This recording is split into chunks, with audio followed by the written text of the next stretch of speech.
In the last section of this Mix and EDM bass tutorial, we're going to have a look at the acid basses. So these are your kind of Josh Wink style acid type sounds, 303s, that kind of stuff. And I've got a couple of different layers, a couple of different varieties of them. One of them comes halfway in through this kind of bassline entry section of the track. The others kind of come halfway through the drop to add a bit of excitement and a little bit of drive towards the kind of climax of the track. It's kind of difficult with some of this stuff. It's not really contextualized until you have the rest of the track in the project, so you can hear the other synth parts and the pads and the leads and all that kind of stuff. But we'll kind of do our best without them at the moment. And I'll start with having a little look at these in the context of where they come in, but we'll probably mainly focus on this second drop section where these extra acid basses come into the track. Now, again, I can kind of see already that these need to have the gain reduced a little bit because I'm going to do some saturation, some overdrive, some modulation type processing that will probably add level to the signal. So I'm going to go up here, type in -9 and get those down to a more useful level so I can add some distortion and processing without kind of clipping at my pre-fader level.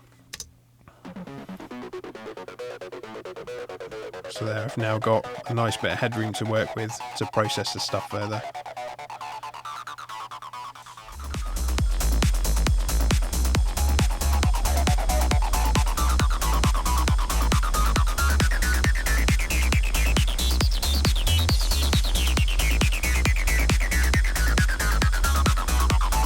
So a fairly typical kind of acid bass sound. It doesn't need loads and loads of processing, but I am going to do a few things to increase some of the stereo width with some modulation based effects. I'm probably going to mono everything below sort of 400-500 hertz again, and maybe add some reverb and delay to this again at a kind of submix type level. So I'm not going to create a global reverb for this. I'm not going to create a global delay for the whole track. I'm going to have it something that's very tailored and very specific just to these acid sounds. So I'm going to have this fully soloed, get rid of all the other bits of the mix.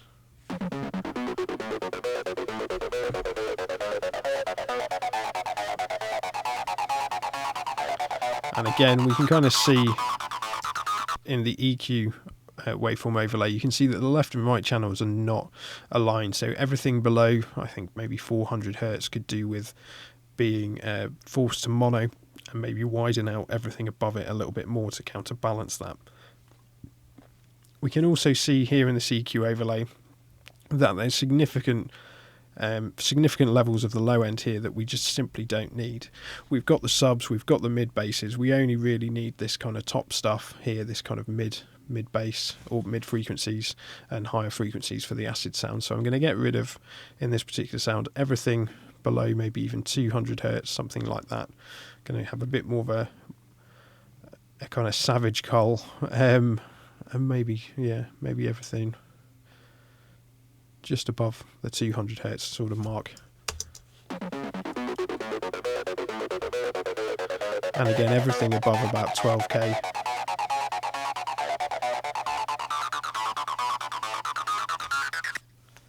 So that's kind of okay. I'm probably going to use the internal distortion plugin, overdrive again, because this is really good for this kind of extra drive added in there. Checking that I'm not peaking too much now. I'm back up to -9 dB. I'm going to add in this BX saturator for the mono maker section, and I think everything below 400 hertz I want to be mono. And I might increase the stereo width with boosting the level of the sides.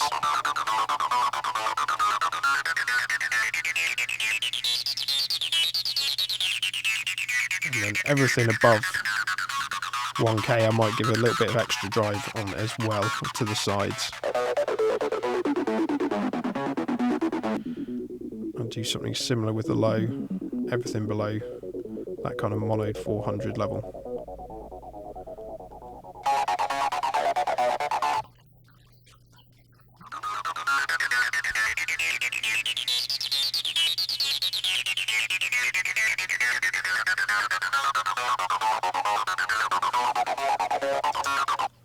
So I'm kind of roughly happy with that. I might do a little bit of peak reduction with the compression. I might just have a tiny bit, but not too much. We can kind of see, I'm just going to get rid of that a sec, but we can kind of see here just visually on the waveform overview that there isn't a huge dynamic difference in this section. It's not all over the shop. There's a few peaks and troughs across the section, probably more from the resonance and the cutoff filter kind of moving, but I'm just going to pull some of those peaks down a tiny bit. So in this instance, I'm going to turn off all the horrible auto modes. I might have a slightly quicker attack than I normally do. 160 release, about 40 milliseconds attack, something like that will be okay. I'm going to go for 8:1 ratio, so we're kind of getting towards the realms of brick wall limiting. Again, I'm not going to put any soft clip on this time because I've already put some distortion and overdrive and used that BX saturator, so it's kind of got enough saturation going on at the mo. And I'm going to change the view to this graph mode so I can see what's happening throughout, and I'm going to make sure that the sidechain is on max because I want this to be looking at the peaks, not the RMS. And let's just have a little look and see if we can bring the threshold down to kind of tame some of those peaks that are popping through.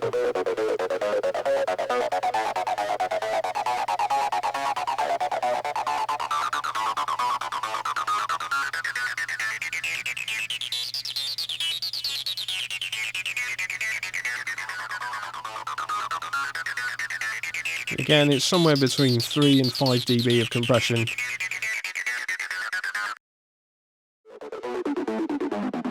But this is working quite nicely now. Yeah, somewhere between 3 and 5 dB of compression. You can see on the graph it's leaving it alone at those lower ebbs, but kind of hammering it down on those higher peaks here. So this is quite a useful view, this graph meter. And we can see how fast the compressor is kind of reacting with those attack and release times and with those settings there. It's working quite well. So I'm happy to kind of move on from that. I'm going to add in the sidechain compression, the multi-band version with this shaper box again. I'm going to use that low end, everything below. I might even push this up a bit, so I'm going to move that up to around 400 hertz, and everything below that's going to get ducked out much more savagely, and then everything above 400 hertz is going to get ducked a bit more gently by about -6, -7 dB, and it's going to use that kind of curve to bounce in time with the music. Let's add the kick back in to contextualize that section. And maybe just the sub bass as well.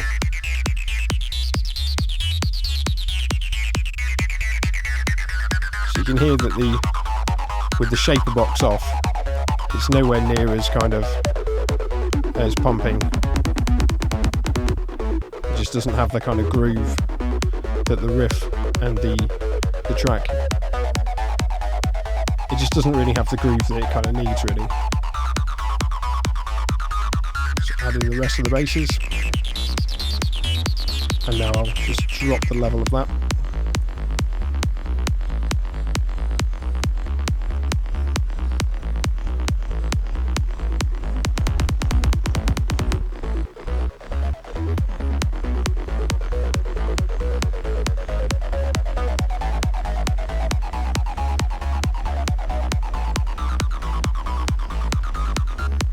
Again, using the old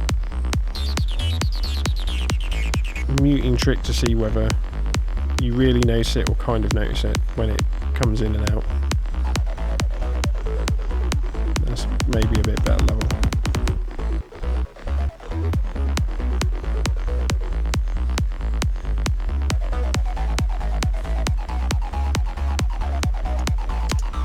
Something like that's not too bad for that section. Now let's kind of focus in here on this section of the drop.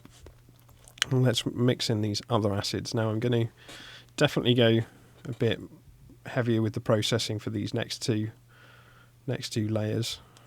Let's just have this next one here.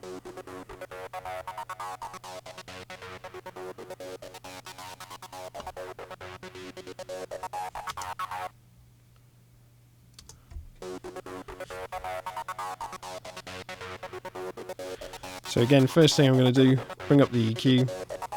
I can see that a lot of this needs monoing again and filtering out.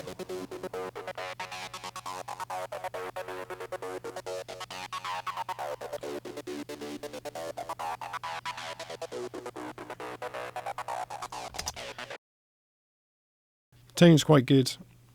Definitely has more dynamics in here. This might need some compression to actually control some of the sections in here. It's probably a little bit too inconsistent when the full track gets played. You don't want too many things to peak out over the top. So let's put in a compressor to start with. Go to my trusty studio FET mode. Turn the horrible autos off. In fact, I'm going to do something that I've already done in previous videos. I'm going to set myself a little default. Oops. 160. Okay, so I've now got the modes that I usually use on there. So I'm actually just going to go save as default, and then next time I load that up on the next drop acid section, when I load it up on that second one there, it will have similar. It will have these exact settings rather, and it'll be very useful straight off the bat. I'm going to go 4 to 1 for this compression here.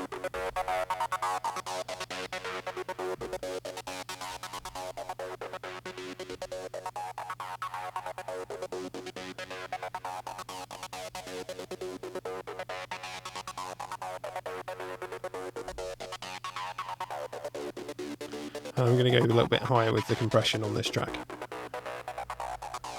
than in the previous acid, because I want it to control those peaks and troughs a little bit better and make them a tiny bit more consistent.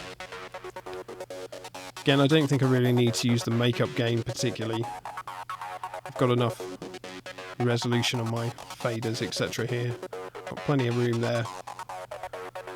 And again, usually that soft clipping mode adds around 4 to 6 dB of makeup gain anyway, essentially just through having that soft clip mode on there.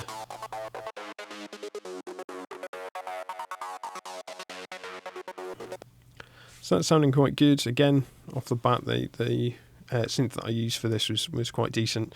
So it doesn't need crazy amounts of processing. It's got a little bit of saturation there. Next, let's bring in the BX saturator to get rid of everything. Oh, sorry, mono everything below 400 Hz. I think it was around there. You'll probably go even higher with that. Might go everything below 600 Hz in this case.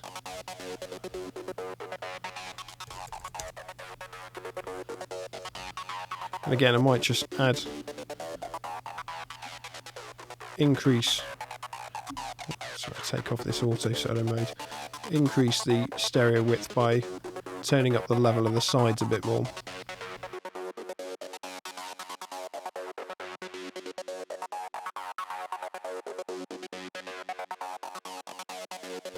Just tighten that up a touch, and then put on the shaper box volume shaper again.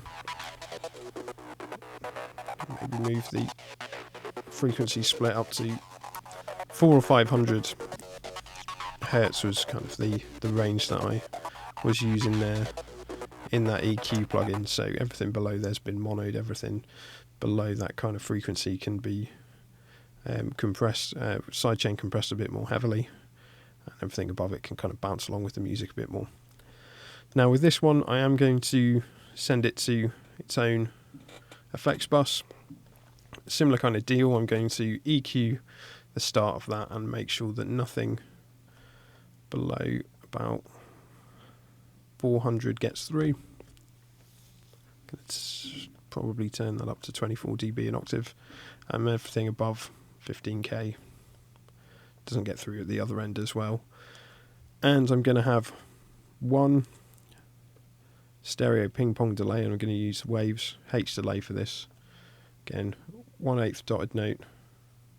Because it's used as a send, I'm going to have it 100% wet. I'm going to make sure that the filters added to the delays are going to filter everything above maybe 6k, and everything below a couple hundred. There shouldn't really be anything in that low end anyway, but I just put it on as force of habit really. And now I'm going to put the output of this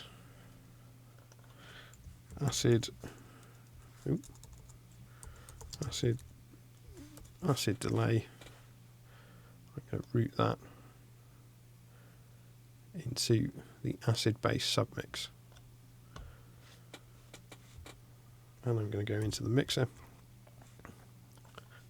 colour it pink with my colour coding system. For some reason with the plugin there, it doesn't seem to want to let me do the Control T shortcut to do that. Oh, there we go. So I've got my acid delay there. I'm also going to have bus 16 as my acid reverb. Go back in here, go find my acid reverb, pink that up.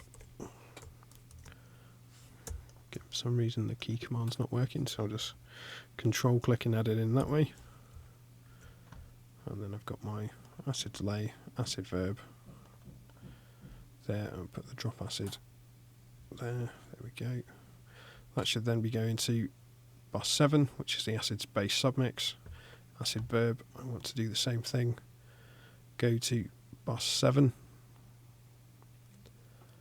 acid base submix. So all of that stuff is going to be routed, and when I mute the acid base submix or do anything here, it will include those two tracks as well. So I'm just going to go to the mixer a sec, pull that up like so. I'm going to copy over those EQ settings to the reverb. I'm going to add in maybe Valhalla vintage verb.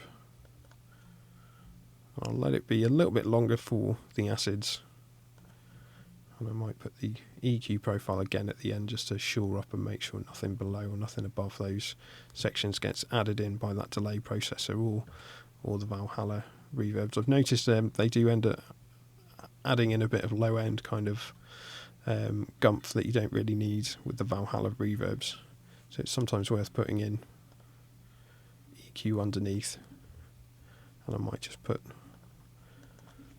that there to 200 just to protect the integrity of that kind of low end. Do the same for the delay, and I might also, well, see, I'll leave those like that for now. We might return back to that. I'll add bus 15 and 16, get that set up already. Acid base submix, acid base delay, bus, acid base, verb there. So I've got them there for those two tracks. I might come back to that first one once all three of the acid bases are in, and maybe add a bit of reverb and delay to that first one, but I'd probably leave that for these next two lines here.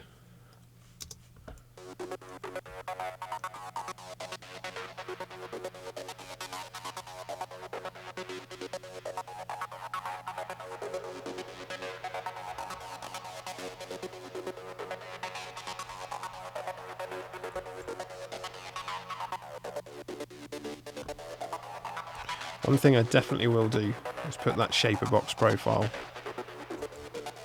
on there so it pumps in time with the music. Maybe take that split back down around 300 because it's actually acting. It's actually acting for both of them, so let's just get rid of that and recopy that over. I should now have the split at around 317, that's okay.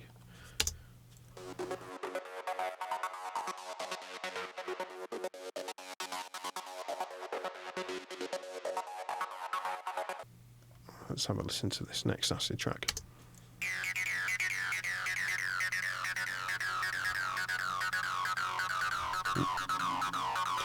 Again, we can see there's low end in there that we don't need, and the low end in this is extremely kind of stereo. I'll take everything below about 200 there.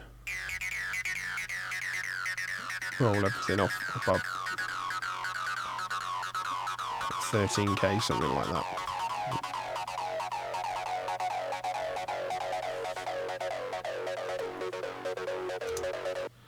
Might add in some modulation to this one. Add the scanner vibrato plugin back in.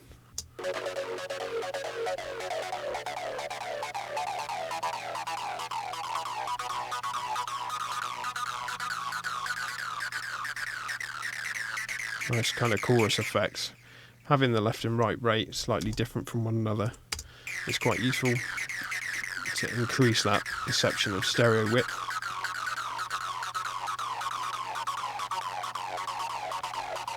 I'm going to add in my BX saturator again.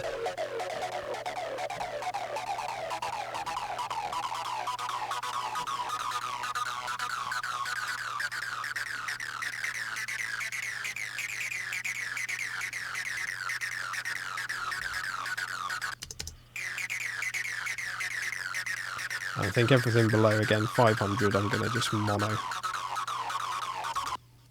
by default.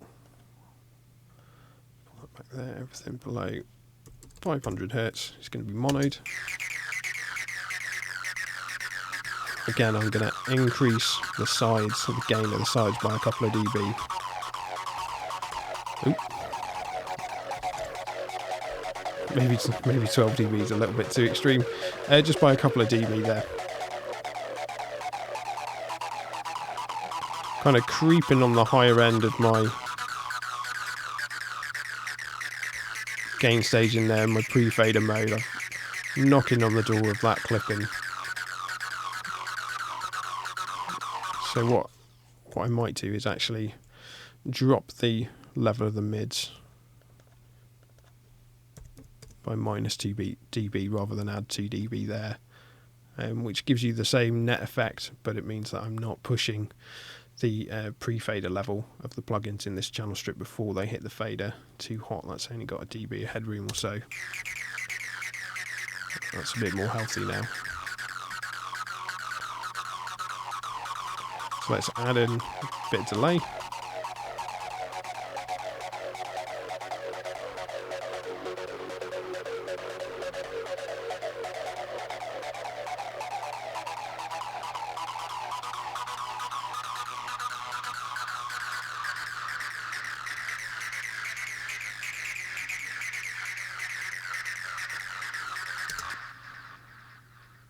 Actually, before that, let's have a little look. Again, maybe a tiny bit of compression, not as much as needed in that last one, but just a tiny bit of compression added in here will probably help settle down the consistency of that acid bass sound before I start doing the sidechain, the multi-band sidechain compression again.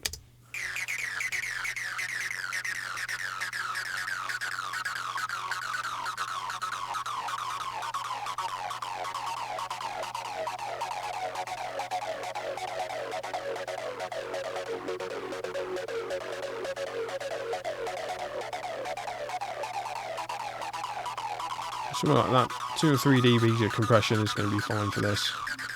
Again, it's on peak mode. I think that's all kind of fine, really. That's kind of sounding consistent enough. But I might take the soft clip mode off there, because otherwise I'm going to start clipping again on my PFL. I'm going to just leave that as is. Oh no, I like it now. I tell a lie, I like it. Let's put pre-fade on.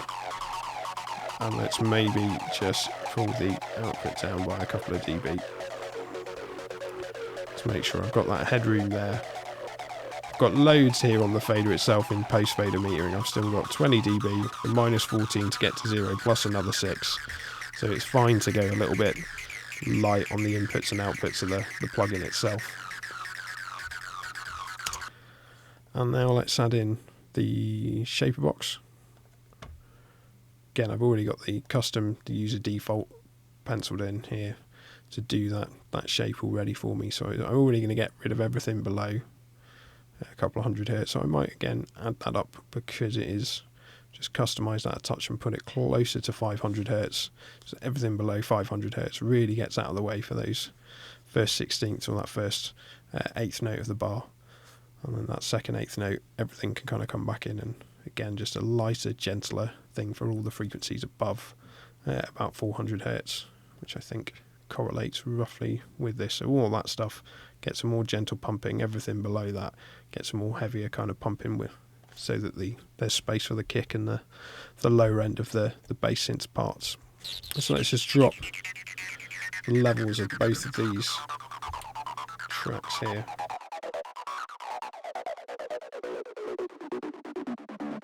And let's unmute them and just fade them back in.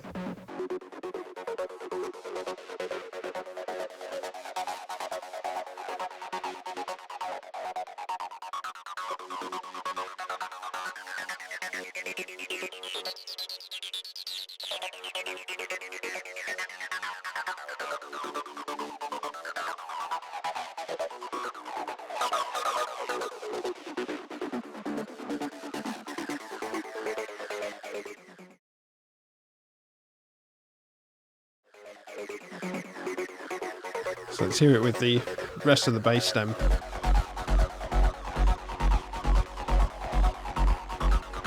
And the drums.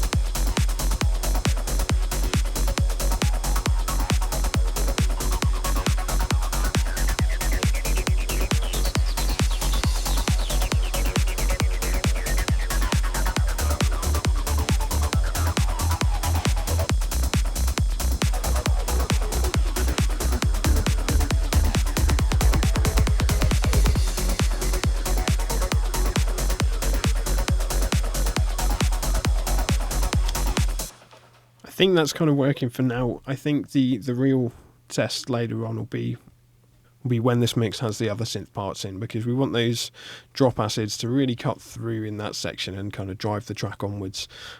So I think we can't really guess too much about the level of those until we have those other sections in. We'd probably have the synths and all that stuff in terms of mixing, probably before we do the finer tweaking of details of that acid bass. But if we just go back to this section here where the bass line kind of starts, and then we have a section where the acid enters as well. Let's see how that kind of sounds with all of that stuff back in.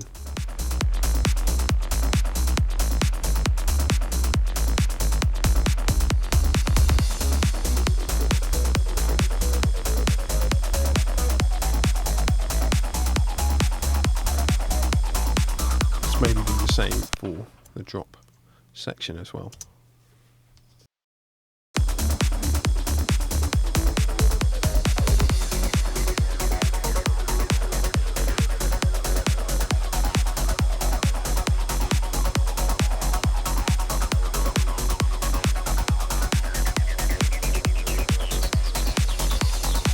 Yeah, that's working quite nicely at the mo. So I think in the next tutorial we're going to have a little look at working with these effects, these sort of special effects, noise, uplifters, downlifters, risers, that kind of stuff, kind of vocal sample, and then some kind of special effect chord type stuff that's in there, and we'll have a look at that in more detail. But for now I'm kind of happy with how all the elements of the bass line are working together in conjunction with the drums.